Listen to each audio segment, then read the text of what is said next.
The Egyptians left a remarkable legacy. Their monuments and great works of art still astound us today.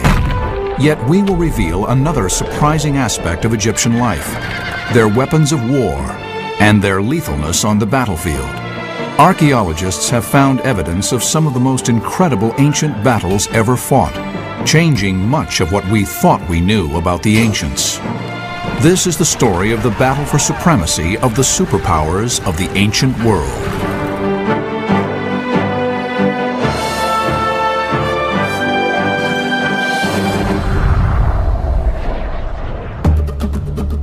Our common perception of the Egyptians is of a cultured civilization, an educated people who worshiped their gods and rose to great heights of sophistication. Yet there is fascinating evidence which reveals they were also a warfaring people who developed advanced weapon-making techniques, including flexible metal body armor, deadly axes, and swords. Some of these weapons would be used for the very first time in history, and some of the battles they fought were on a truly massive scale.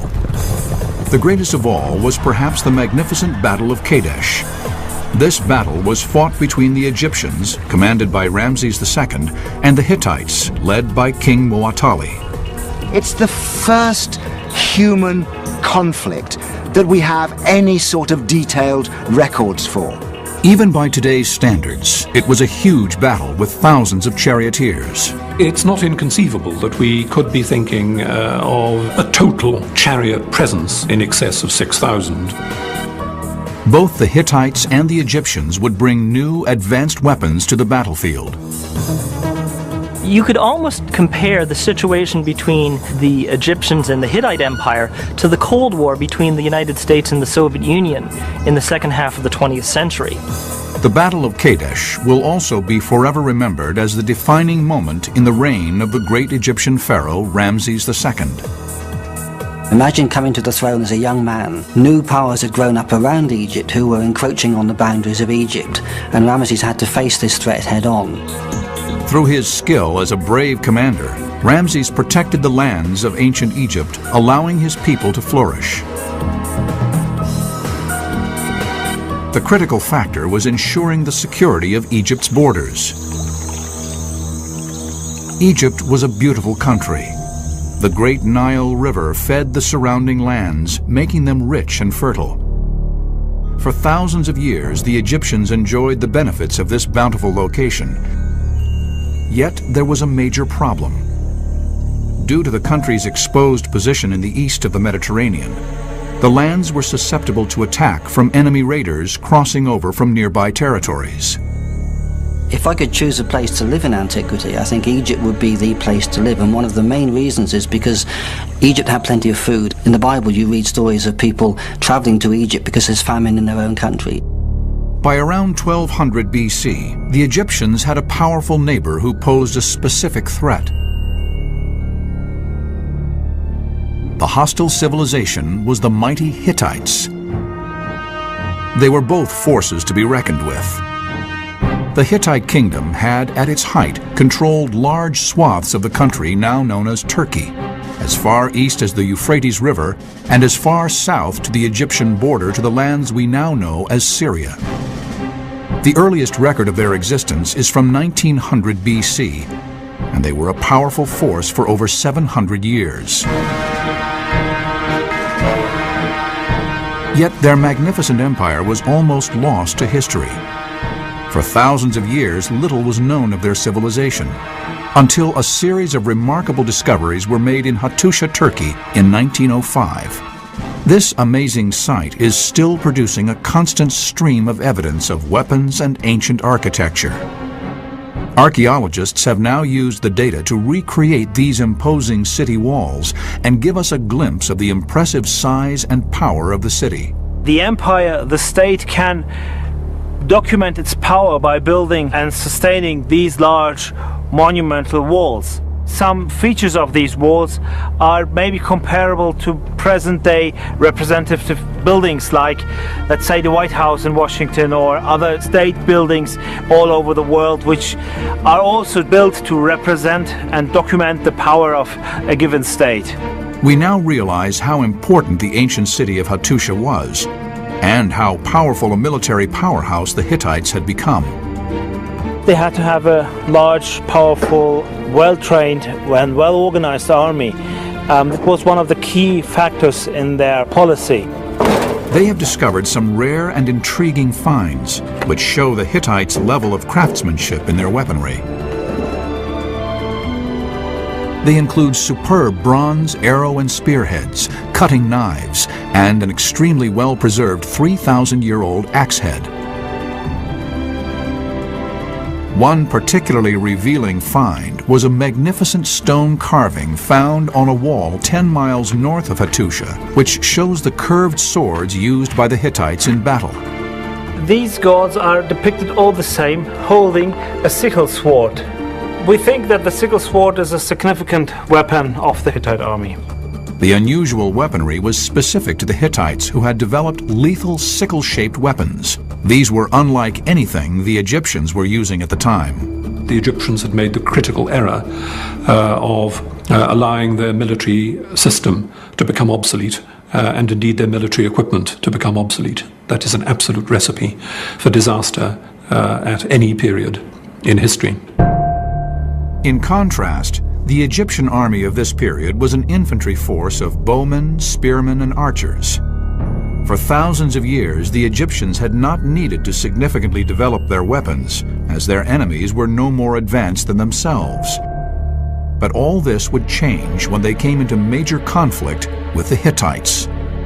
The stockpile of Egyptian weapons would be severely tested, weapons such as the mace. In Oxford, England, is one of the earliest mace heads ever found. This stunning weapon is known as the mace head of King Scorpion. This 3,000-year-old beautifully carved mace head was used in ceremonies, yet other simpler versions were used to smash heads open on the battlefield. The technology for putting the hole in the middle of the mace is really quite phenomenal. What they do is they heat the rock, they drop water on it, a few droplets at a time, just enough to cause a small crack. Then you can chip the crack away and you can repeat it and repeat it and repeat it, and eventually there is a hole in the middle which can then be worked smooth. It can crack quite hard objects quite quickly and quite effectively, so a single hit could do an enormous amount of damage. It was an awesome weapon, if used on an unprotected skull. By using 21st century technology, we can see just how much damage a heavy stone mace can inflict on the bones of a skull. Using a camera that shoots at 2,500 frames per second, we can see the incredible destruction wrought by this weapon.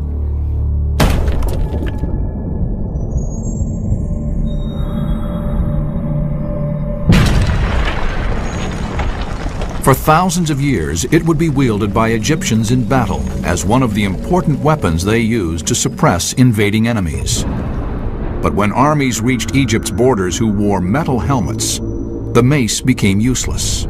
Strong helmets constructed from a composite of metals would protect enemies against the mace. Having seen the effects of the mace on an animal's skull, we will see how much damage it can inflict on a metal helmet.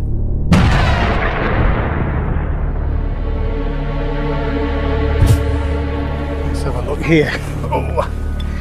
Oh, hit right on one of the rivets. And there we go. Perfect little match. It's not really penetrated though. Bit of a headache, but you might survive that.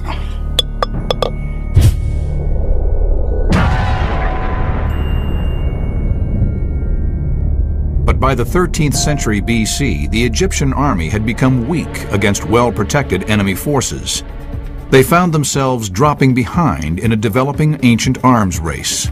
Egypt geographically was so well protected, with the deserts on all sides and the Mediterranean to the north. There really wasn't much need for them to develop any kind of more sophisticated types of military technology. However, later on, when they came under threat from the Kerma culture in the south in Africa and from Syria-Palestine in the northeast, at that stage, they simply had to develop more sophisticated types of military technology. They had to catch up with the other cultures who were their rivals in creating an empire in northeast Africa and in Syria-Palestine. But there was one Egyptian ruler who would realize the importance of arming the country with cutting-edge military technology in order to survive and prosper. For Ramesses II to remain a dominant player in the ancient world at the time, it was absolutely crucial that he stayed abreast of the times. His army needed to be on a par with the Hittite army. New, powerful weapons which could cause great carnage had to be created. Weapons such as the penetrative axe. By 1200 BC, the Egyptians had become complacent and for thousands of years had not developed their battle techniques. Egyptian warriors were used to the simple weapons they had relied upon for centuries, such as the mace. Yet with increasing threats from the Hittites, they needed more lethal weaponry. The great Egyptian leader Ramses II instigated huge changes in military technology and strategy in order for the Egyptians to retain their power. He became the archetypal pharaoh, and it's not a surprise that virtually all the pharaohs of the 20th dynasty called themselves Ramses. Ramses was the son of Seti I and was born around 1302 BC. At the age of 14, he was appointed Prince Regent by his father. He is believed to have taken the throne in his early 20s and to have ruled between 1279 to 1213 BC. He would become the most prolific pharaoh to have lived, with many of his monuments still surviving today. These include the famous rock-cut temple at Abu Simbel, the stunning decorative hall in Karnak, and the mortuary temple, the Ram Museum at Thebes. Even after thousands of years, the splendor of these sites still confounds modern architects and engineers. Ramses II was an extremely ambitious ruler who wanted to seize new territories as well as protecting those he already held. He knew that his army had to be just as well armed as those of his aggressive neighbors. One of the first things that Ramesses had to do was to face a new threat to Egypt, and this was the Hittite Empire. They were the new emerging power in the Middle East, and they were attacking the boundaries of Egypt and disrupting the trade into Egypt. But how would the Egyptians tackle this difficult task? Under Ramses, they began by capturing, then adapting their enemies' weapons. In 1720 BC, Egypt was invaded by a warring people called the Hyksos. Egypt defeated the Hyksos and then took their more advanced weapons and copied them. The princes from Thebes had driven out the Hyksos from Egypt, but they'd learnt by experience that they were able to adopt and adapt the weapons that had come into Egypt at this time. And from that point on, for a foreign foe approaching the Egyptian army, they knew they were facing the latest technology and the best weapons.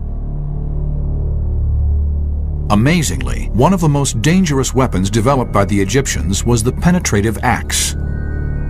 In the Cairo Museum, there is a spectacular example of a 3,500-year-old ceremonial axe. The precision of the weapon maker was so fine that the axe is still sharp today. The combining of different metals to make stronger weapons became key. In Herefordshire, England, blacksmith Steve Blewett uses techniques which have not changed for thousands of years. Yet during the Egyptian period, new metal compounds were used in weaponry to make them stronger. Every small improvement would give the army an advantage. When we're reproducing things like this, the technology is exactly the same. We use open fires and molds. We're still discovering things that we've actually forgotten that they used over 2,000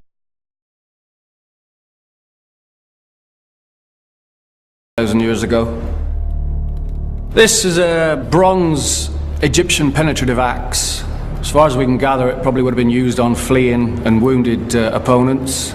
The new, stronger penetrative axe could cause serious damage against most protection.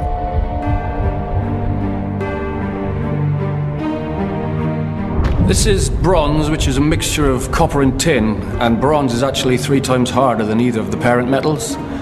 It's roughly between 9 and 10% tin, and the rest is copper. The forging of these metals is something that blacksmiths would struggle with today. Previous to that, they were only using copper, which could also be work hardened, but it lost its edge a lot faster. and it didn't cast so well as bronze. Some of the workmanship involved is, you know, we would struggle to do it today. The use of bronze ensured that the axe heads were stronger and would keep their sharp edges for longer. In the right hands, they were lethal. Today, Egyptologists are now starting to truly understand the advanced metallurgy behind weapon technology in Egyptian times. This is a replica of an ancient Egyptian battle axe, and it dates to the period of the New Kingdom, which is the time of Thutmose III and Ramesses II. Now, it's very easy to look at museum objects in glass cases and look at them as nice objects in their own right, but it's easy to forget this is a killing machine. It was designed to actually kill people. The copper or bronze blade is actually lashed to the handle with leather thonging. Now, it may seem a very flimsy way of securing it, but the leather is put on when it's still untreated, and it shrinks and tightens, and that's a really secure fixing.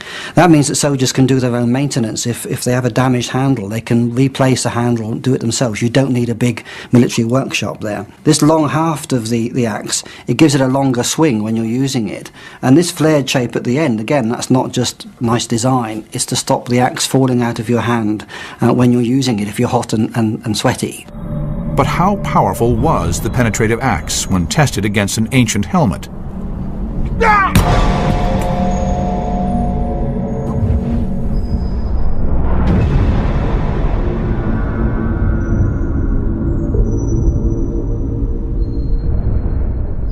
Definitely a better strike than the mace. Almost managed to cleave the helmet. Right through inside, probably a fractured skull.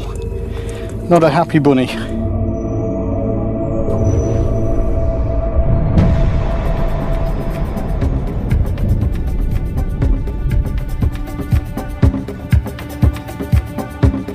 But did soldiers use body armor in battles? Because of the intense heat, most of the body was exposed to the force of bows and blades. Only occasionally were charioteers shown wearing leather bands around their bodies. However, the pharaoh had to be protected in battle. Famously, on this ornate chest, Tutankhamun is depicted wearing body armor. Ramses II would also go into battle wearing leather body armor.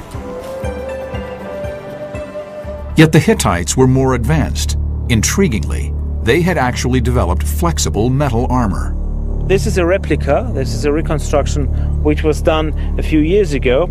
Each piece is overlapping half of the other one. By making them overlap each other, you get a closed armor, but that is also flexible.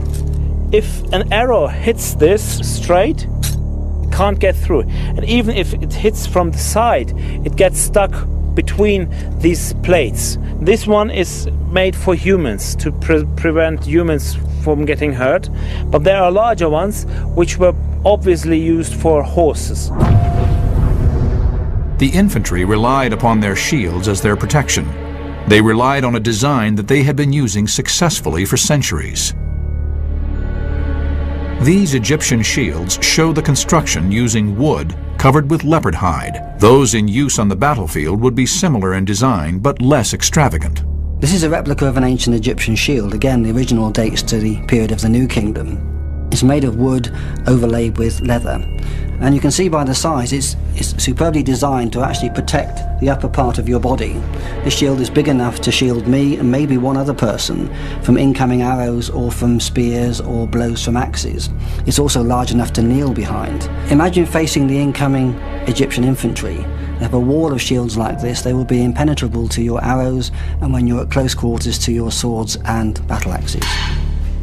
Ramses II demanded the best weapon technology available for his troops, but he was up against great competition. Weapons such as the khepesh were particularly deadly. Its curved shape derived originally from a farming sickle used to cup crops. Although it had humble origins, the khepesh was in fact an extremely effective and versatile weapon. The cutting edge is actually on the outside of the curve. This is a straight-edged sword, probably been brought in by mercenaries, based on a Greek design really. The Romans also used swords similar to this, and they were used throughout Europe. Their skill was far superior to ours in a lot of respects, and we have definitely lost some of the technology, and we're actually now rediscovering it. These 3,000-year-old swords are the type to have been favored by Ramses II. They are European straight swords, which were tapered to a point with the center of gravity at the back. They were lightweight and could be used by an average infantryman for fencing. Their slashing power made them a deadly weapon. The Hittites and other enemies of the Egyptians favoured a straight sword. It's a good thrusting sword, but in open combat it can still be used to slash. So it still has a cutting capacity. It's a dual-purpose weapon. The Egyptians favoured the khopesh. It has this curved blade, and the thing about curved blades is as they lay on the flesh they naturally impart a slicing motion. They're technically more efficient at the cut. I've looked at these on the wall carvings for years and always thought they were rather primitive, like a sickle. They've just picked up an agricultural tool. It was a primitive, ungainly, ugly weapon. But this fine reproduction tells me it's a really beautifully designed weapon. In fact, it's almost perfectly designed because it has every function.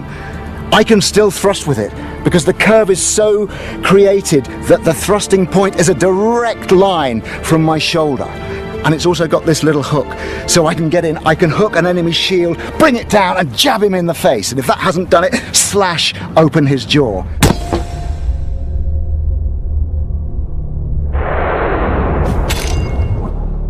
I think this would be my weapon of choice. Ramses II knew he had to have the best swords and developed a range, including the short straight sword and the longer Egyptian blades. These would form a major role in the Egyptian infantry arsenal. Yet there was another more highly prized and technologically advanced weapon in the ancient arms race: the lethal composite bow.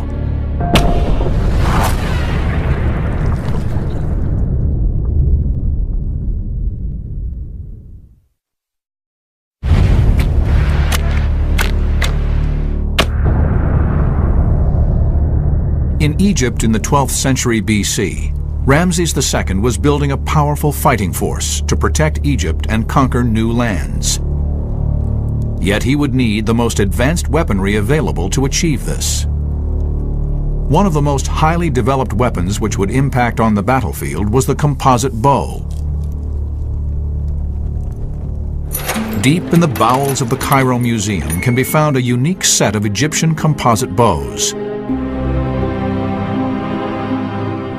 These amazing weapons are 3,000 years old and have been magnificently engineered.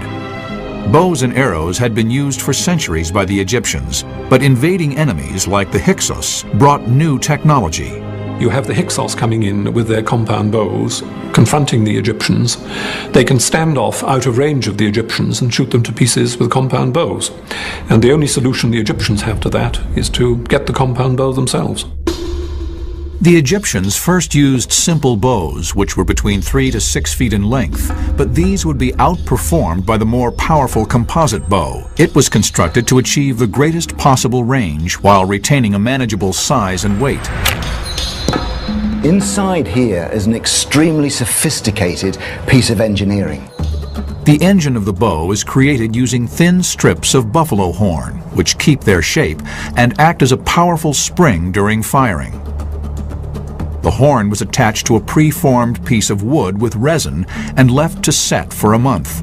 Once that's set, then the string comes off, and that's a bonded unit. Your horn's there. You've got a powerful spring, but there's so much energy locked up in there that it will explode on release and could break. To bind the structure together, animal sinew was used. Beaten until fibrous, it was bound around the main structure for greater penetration. These are incredibly strong fibers that resist tension. And eventually, it's going to look something like this. And this is then layered on the composite of wood and horn, and it gives strength and protection to the whole structure.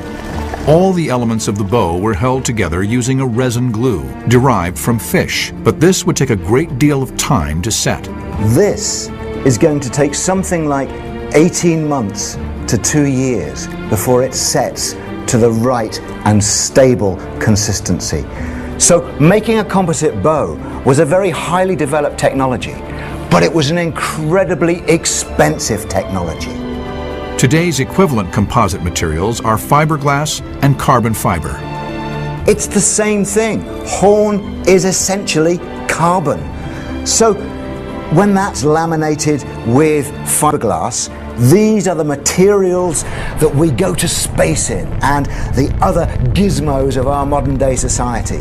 But the concept of composite structure giving extreme strength is as old as the Egyptians.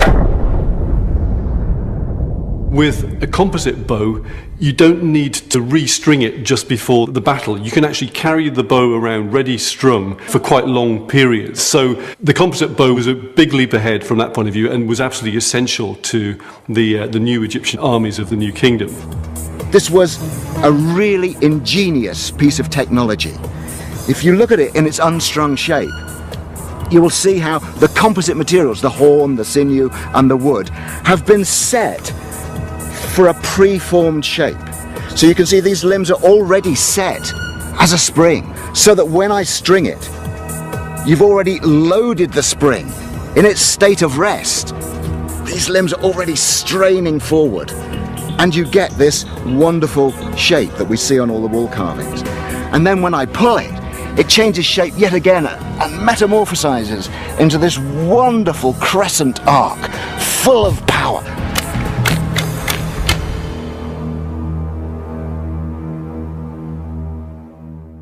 The composite bow would take 18 months to complete, so they were a precious and revered weapon.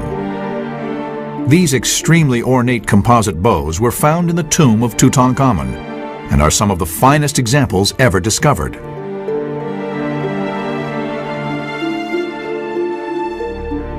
The composite bow was the most powerful ancient bow to exist. Its design was developed over thousands of years until it was perfect.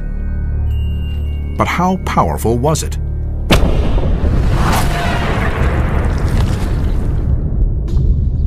This is a bow of the Mongolian type. It's a horse archer's bow, designed to be used from horseback. These that you see here are seers, and they're held to the bow by the knee, and they extend extra energy to the bow once it's drawn back. They give you a virtually unlimited draw right back across the chest, and that's when the bow really starts working. That's when the seers impart the energy to the bow. This is a modern composite. It's a copy, and it's made with modern materials, which are quite good, but not as good as the original materials. They were made by craftsmen. They were very, very, very potent. I would say you're probably looking at something twice as powerful as what we use now. The speed of the arrow leaving the bow is incredibly fast. Yet only when we film at high speed and slow down the image can we see how effective and highly engineered this weapon really is.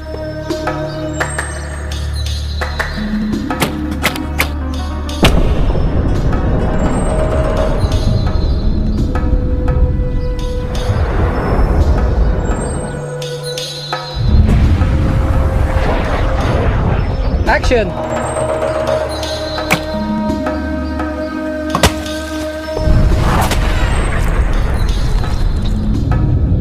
Yep, you can already see the sears there, the slight sears starting to come in.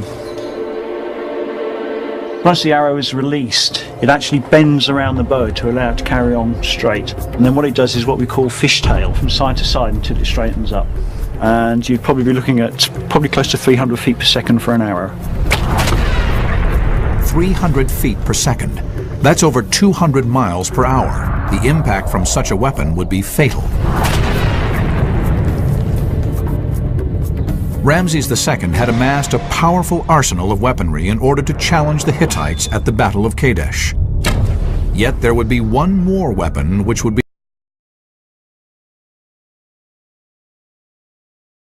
crucial in the outcome: the lightning-fast super chariot.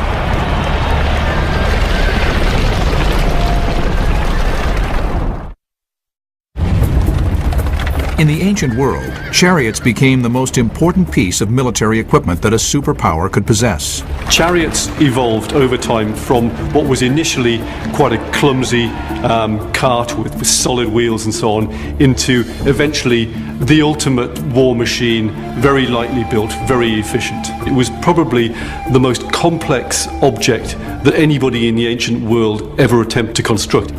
The warrior pharaohs of Egypt came into conflict with enemies who were using fleets of chariots in battle. They began to build up their own chariot corps through trade and seizure. Once they had mastered the art of chariot building, the Egyptians developed their own vast fleets. Images on tombs actually show mass production of war chariots being manufactured ready for battle. This was clearly a unique moment in history when, for the first time, the entire resources of a state were deployed to producing a chariot on what was essentially the first production line in history. Recent discoveries that were made at the site of Ramses' capital at Ramesses in the Delta have actually revealed a military-industrial complex complete with workshops for manufacturing various types of weaponry, and even essentially a storehouse for chariots and parts of chariots. Not only had the Egyptians adopted the chariot, they had nearly perfected it by the time of Ramses II. They had turned the machine into the finest of the ancient world. The Egyptian craftsmen took the chariots, and they're technically incredibly difficult things to make. The wheels, masterpieces of construction, but they made a light, fast chariot which was better than the enemy's chariots. The English chariot expert Robert Herford has built replicas of both Egyptian and Hittite chariots. It's a light, manoeuvrable, nippy job. You can imagine it being very manoeuvrable in tight corners and useful thing around a crowded battle scene. The Egyptian chariots consisted of a lightweight wooden circular cab with an open back on top of an axle with two wheels with either 4 or 6 spokes. The wheels were meticulously assembled. This is the sort of thing that the ancient Egyptians were using. It's a bent wood rim. Outside that is a rawhide tyre. The spokes are actually braced by tyings of animal fibres round their roots here, and so that was the way it was done in the Bronze Age. The beauty of the Egyptian chariots was that they were strong but extremely lightweight and maneuverable. In contrast, the Hittite chariots were much heavier and more solid. They were good for charging through ranks, but much slower. Each had its merits. By positioning the axle further back on their war chariots, the Egyptians created a chariot which had a much sharper turning circle, allowing them to move quickly. Yet the Hittite chariot's heavy axle enabled them to carry a third man into battle. Here we have a detail of the Battle of Kadesh, and you have a typical Hittite chariot. It's a larger, heavier chariot than the Egyptians have, holding a 3-man crew. Also typical of the Hittites is this distinctive hourglass-shaped shield. You would have had a driver, a shield bearer, and an archer. The third man's role was to shield his fellow charioteers from enemy weapons. He was aboard to give protection to the archer, because when they were being attacked by other chariots, then it was a question of maneuvering, and the Egyptians would try and get alongside, usually along the right-hand side, where it's difficult for the archer to shoot across the driver, and they would come alongside and shoot at the chariots. The shield bearer could give the archer and the driver some protection to that. The shield bearer also carried a spear. The spear was used to drive off any of the infantrymen coming too close to the chariot.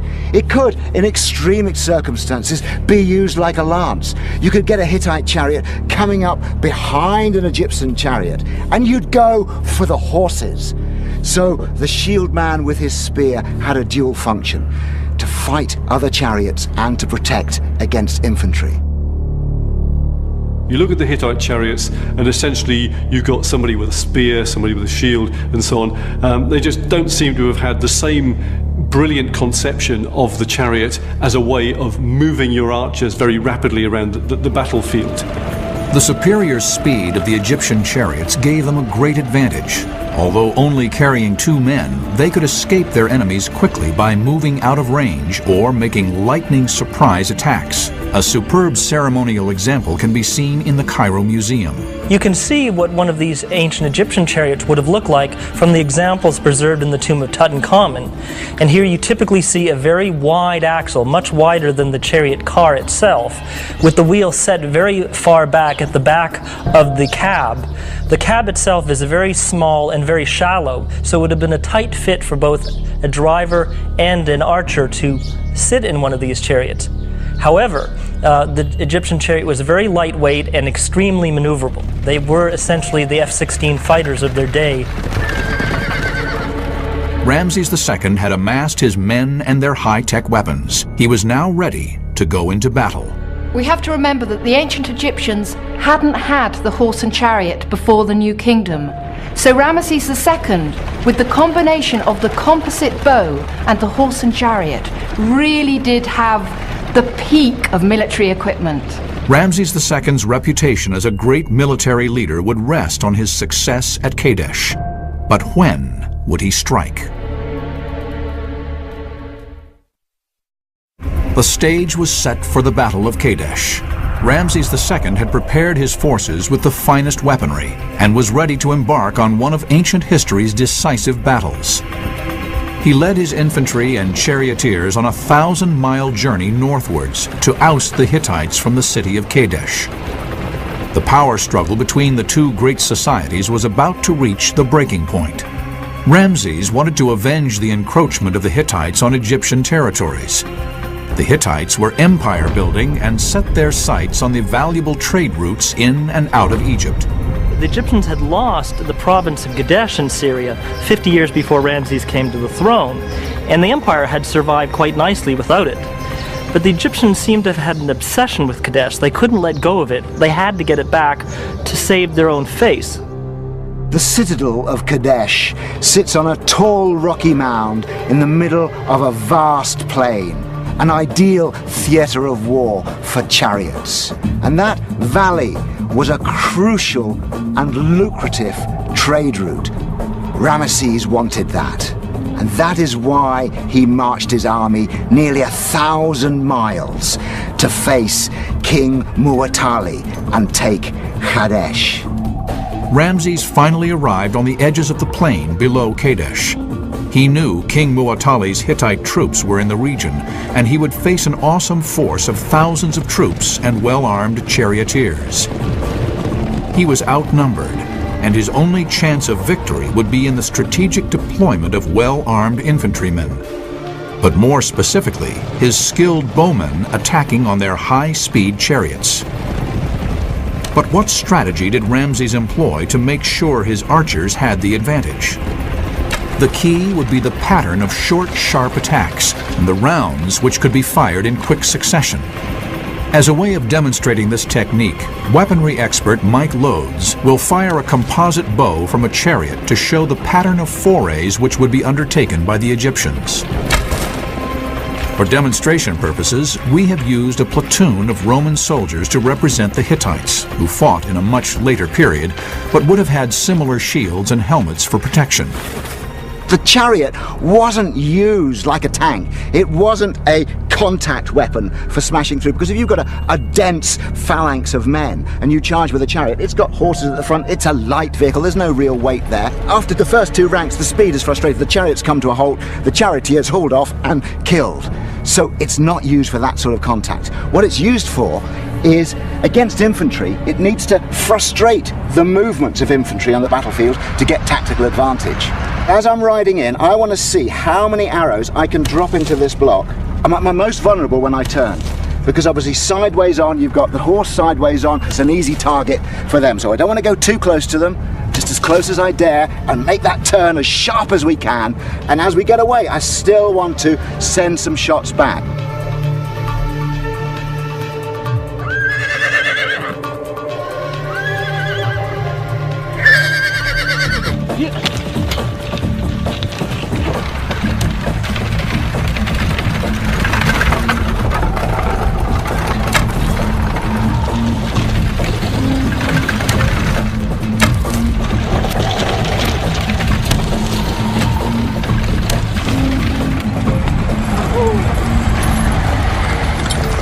I got 10 arrows into that body of men. Now, 250 meters, you've got to consider riding perhaps a horse's length behind each other. You'd easily get 50 chariots in that loop. So that's a rate of about 1,000 arrows a minute. An Apache helicopter gunship only shoots 1,200 rounds a minute. I mean, it's phenomenal that this ancient technology is close to matching that. Quite extraordinary. Superbly armed and with a well-trained force, a confident Ramses set up camp on the edges of the plain. Yet unbeknownst to him, Muwatalli and his forces were just out of view behind the hill on the other side of Kadesh. Seeing his opportunity, Muwatalli decided to send 2,500 of his troops to attack the Egyptian camp. Yet just as they rounded the hill, another battalion of 1,000 Egyptians arrived. The Hittites drew swords and blades and slaughtered most of the Egyptian men in the chaos. Spurred on by their initial success, and having made a surprise attack, the Hittites decided to move on to Ramses' camp. The Egyptians would have known very little what was going on until suddenly the thundering chariots appeared in their midst. They were taken completely by surprise. The chariots are a good means of moving people rapidly from one place to the other, and a division of chariots coming towards you are really quite intimidating.